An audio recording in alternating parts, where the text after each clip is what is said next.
Dun, dun, dun. So here we are, session. What is this? Session number 4? 1, 2, 3, 4. Yes, we are at the lunch sessions. These are the lightning round talks. So instead of the normal 45 to 50-minute talks, this talk will run us about 15 minutes. That should provide you ample time to rest, eat some lunch, or send a message to your boss and let them know how much you like the conference. All right. So, and another thing, if, oops, hold on. Technical difficulty. There we go. All right. Don't worry. We're professionals here. Nobody saw anything. Okay, good deal. So, yeah. So another thing that you can do is click on those icons on the left for our sponsors, Couchbase and ILM. Visit their virtual booths and check in to for a chance to win some prizes. One last reminder, if anyone is having technical problems or you have any questions surrounding the conference itself, please feel to contact us at the email info@mndevconf.com, or you can direct message us on Twitter. I'll put some of that stuff into the chat window so you guys can check that out. Also, again, this is a quick lightning session, so we're going to do Q&A at the end. So if you have any questions, put that in the chat. And yes, so I'd like to introduce Mr. Jason St-Cyr. He's going to give us an awesome, quick lightning presentation. All right, take it away, Jason. Thank you, and hello there. Welcome to Stepping Up, becoming a leader in your team. When you're going to transition from being a member of a team into then leading that team, it's usually because you've shown some kind of demonstrated expertise, right? Some kind of leadership quality. Maybe you are someone who's willing to be opinionated, or you're really passionate about something you believe in. Maybe you're comfortable talking up and down the chain or across departments. Whatever it is, people see you have it, and now they want you to take this on. Then your teammates start calling you boss. My name is Jason St-Cyr. I lead the team of tech evangelists over at St-Cyr. I want to talk to you today about times in my career where I've had to make that same transition. Being a part of a team and then leading that same team, hopefully how that could help you. Now, I want to go through a couple of challenges over the course of this session. First, like, how do you learn to delegate, right? How do you get rid of some of those independent contributor tasks? Also, how do you switch your mindset away from being the subject matter expert and the hero to being the coach of a team of experts? We should also deal with that whole in the middle part of middle management. And finally, I want to touch on mental health and how we kind of prevent burnout during this. Now, the first topic I wanted to tackle on this was about delegation. And as I was putting my thoughts together, I was speaking with some colleagues who had gone through some similar transitions, and we'd had the same type of difficulty making that transition and letting go of all that task-oriented work, the stuff we'd been used to having to do. And the first time I made this transition, I took over management, I was at a small product company doing R&D. It was a great team, great people, and I found myself doing a lot of development tasks, even though I was still supposed to be managing that team. When I look back on it now, I think when I started that role, I gave myself a choice. I said, do I drop everything that I've almost a decade of experience doing and try to focus on this new role? Or do I try to kind of do both jobs, like not a very good developer and probably not a very good manager? Or do I do both the old job and the new job? Now, of course, I went with that option, right? And I learned a lot.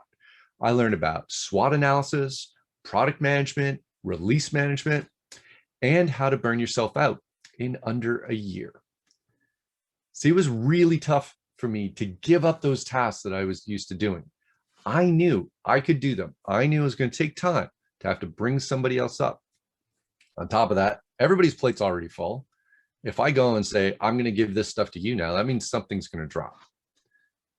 But in the end, when I burnt out on that, I took another job. Somebody had to pick up those tasks anyway. except I wasn't there to help them with it.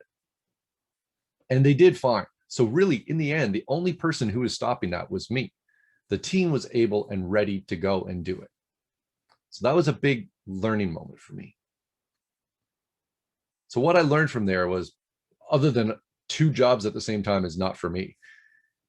I look back and what I didn't know then, but I can see clearer now, was that by holding on to those tasks, I was keeping the team from going to the next level and growing their own capabilities, having learning opportunities.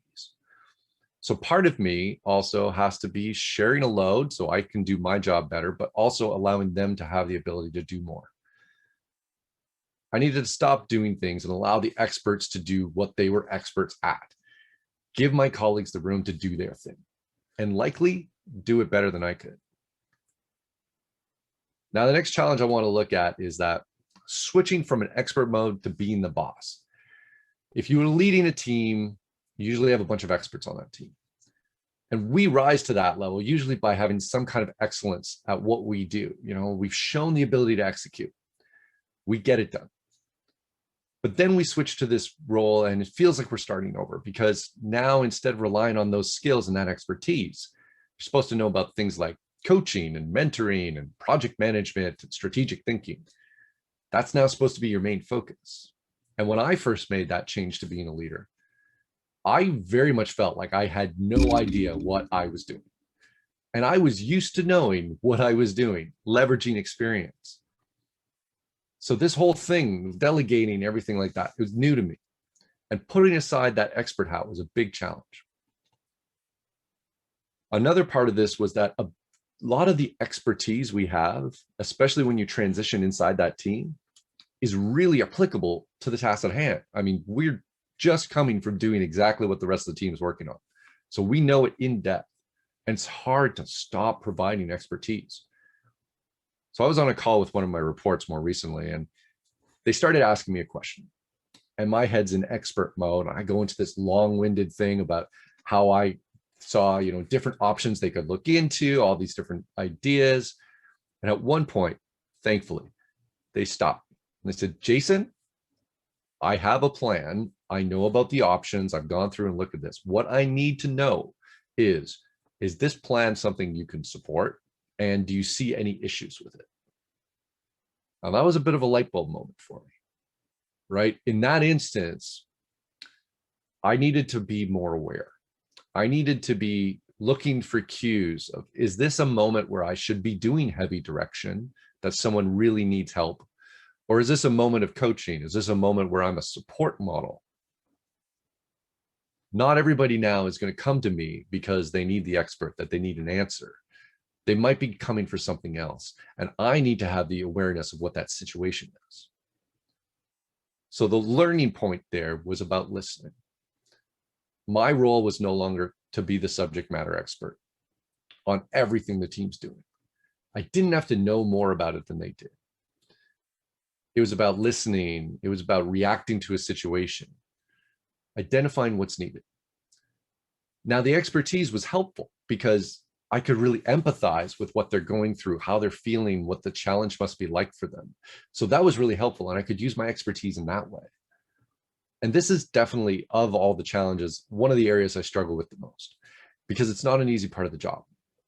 And I take a lot of focused practice, trying to get better and better at this all the time. Now, I mentioned I want to talk about being in the middle, that fun role of middle management, because when you become a leader in your team, you start delivering pressures in multiple directions, right? And you start receiving pressure from multiple directions. Now, sometimes it's coming in a way that you can kind of adjust and catch things as they happen, but sometimes it becomes too much. And that's when you feel like you're really stuck in the middle and you have to start pushing back somewhere. Several years ago, I was leading a group at an implementation agency. It's probably one of the most extreme scenarios where I really felt pushed from all angles. I didn't handle it really well. And I wasn't paying enough attention to what the team was doing and what they were feeling and what they needed. See, my team was struggling. We were on this project and everything that could go wrong went wrong. If there was an estimate, out the window, right? We needed to change. But the customer had these real world dates that could not move. There was nothing we could do about it. So my team is asking, we need to change the timeline. We can't be successful without that. My management, they're saying, hey, we need this to stay on budget. The customers got fixed dates. Wow, I had never felt that iron triangle thing more than in that moment. So I sat down, I came up with a plan, one I thought was going to work. Some of the dates that were real world seemed to be slightly offset. So maybe there was a way we could do an iterative delivery to production, prioritize what the customer wants first. It all seemed right in my head. And then it all fell apart. See, because to make it happen, my team had to do this horrible amount of overtime for a really extended period.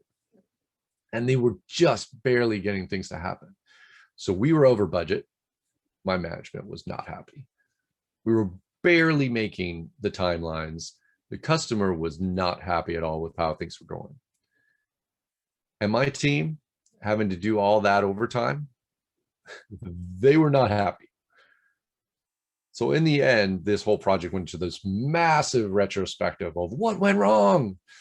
And there were a lot of things that went wrong. But I remember that I didn't fight for saying no. I didn't fight for my team. That's the part that I regret looking back at that. And I know that saying no is hard because it feels really awkward, and it's my job though. As a leader, I have to say no. I have to be the one that pushes back on behalf of my team and say, this is not happening. It's not reasonable. And every time I've tried to make everybody happy at the expense of my team, it's never panned out. But still, I struggle with no, because it's in my core to try to help people and support people. I feel so terrible when I can't do it.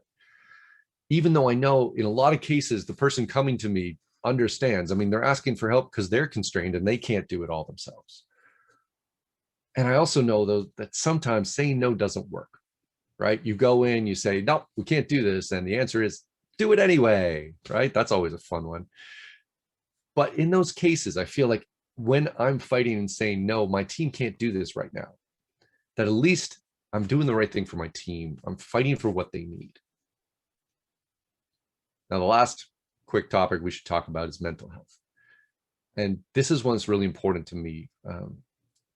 There's got to be a billion things written about mental health and burnout on the internet. I'm not going to rehash all of that. A lot of it's around self-care, work-life balance. I think that folks like us who make a transition from we're being a member of the team and then we start leading that same team, we face an unusually high percentage chance of facing burnout because it's a lot to take on and it's so hard to pass off what you were doing before. You've got all these built up expectations in the team of what your role is. And now there's all these new expectations on top of you. I mentioned earlier, like the first time I made this leadership change, that I didn't do it very well. I didn't handle it well, and I was not in a good place. It certainly felt like I'd been doing 2 jobs for that year. So at one point, I had so little left in the tank, I said, look, I'm going to look around. I'm going to see what else is out there, find something that's not management, because I put the blame squarely on the management part of the job, my inability to do that. I felt like I didn't fit in. I needed something simpler, task-based, something without strategy, just something I could focus on and get done. That would make me feel better, right? So about 3 months into that new job, I started trying to lead groups, join Tiger teams, suggesting process changes. I could not help myself. Yet somehow I was feeling better. I didn't feel as burnt out, and I was probably now doing more strategic work than I had even done at the previous job. So how did that happen? Now the hint is, it was the 2 jobs. I didn't balance things. I had put the blame as my fit on management, that it was the type of work I was doing was wrong. But it was my inability to transition that was the problem, not what job I was moving to. I didn't make the jump in the right way. I needed to do a better balance. A lot of situations are pushed on us where we have to deal with burnout ourselves. We're told, go take a vacation, you'll feel better. But it doesn't fix the underlying issues. It's a temporary fix. And without addressing the systemic problem, you're just going to come back from that vacation and have the whole cycle start over again. So I knew that I had to start recognizing my burnout symptoms. And monitoring your mental health is not easy. It's one of the most difficult things you can do. So I knew that I had to go beyond the short vacation kind of approach. And I also recognized that balancing my work was a challenge, but it didn't always solve everything. Now, sometimes it's about saying no, right? Keeping our plates a little bit more easy to handle.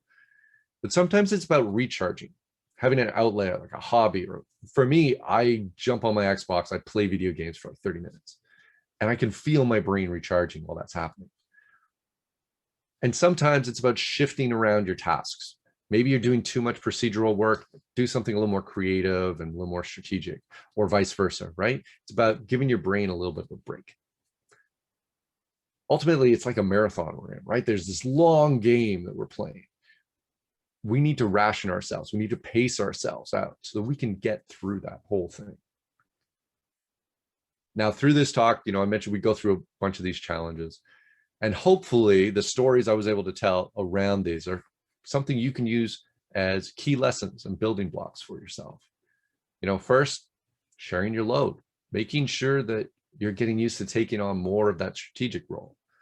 And second, and probably the most important one, the listening piece, making sure you're aware of what your team needs and taking that expert hat off. Third, punching up, right? How do we fight for our team? How do we learn to say no, even when speed seems awkward? Now, finally, focusing on mental health, trying to balance, making sure we're ready for that long game. Now, hopefully some of these are something that resonated with you. And there's a whole lot we did not go into today, but we can use these as building blocks to start facing those other types of challenges. I know you got this, but please connect with me. Let me know your thoughts. What are the challenges you're going through? I want to hear about it. And for me, this is a continuous learning path as well. So hopefully we're going to see each other out there learning together. Now, the fun part is getting to hear right now about what you're thinking and what kind of transformation scenarios you're going through. Like, what lessons have you learned? So why don't we open the floor, see what questions we have. All right, great. Great presentation. Do we have any questions? Please put your questions in the chat. Also, I got to say, I identified with a lot of what you were talking about there, Jason. I know that I identify for sure with a lot of that, as do most people, I'm sure. It's definitely not an easy thing when you all of a sudden go from, you know what your role is, and then you're suddenly sitting in front of like a whole different type of job and trying to figure out a whole new way of working. Indeed. All right. Anybody have questions for Jason before we take a lunch break? All right. I think we don't have any questions. All right. Well, great. Thanks for having me. And if you do have any other questions, hit me up on Twitter. DMs are open. You can come and reach me on LinkedIn as well. Whatever works for you. Looking forward to being back at next year's conference. Great. Have a great day, everyone. Good job. Thank you. Take care. Bye.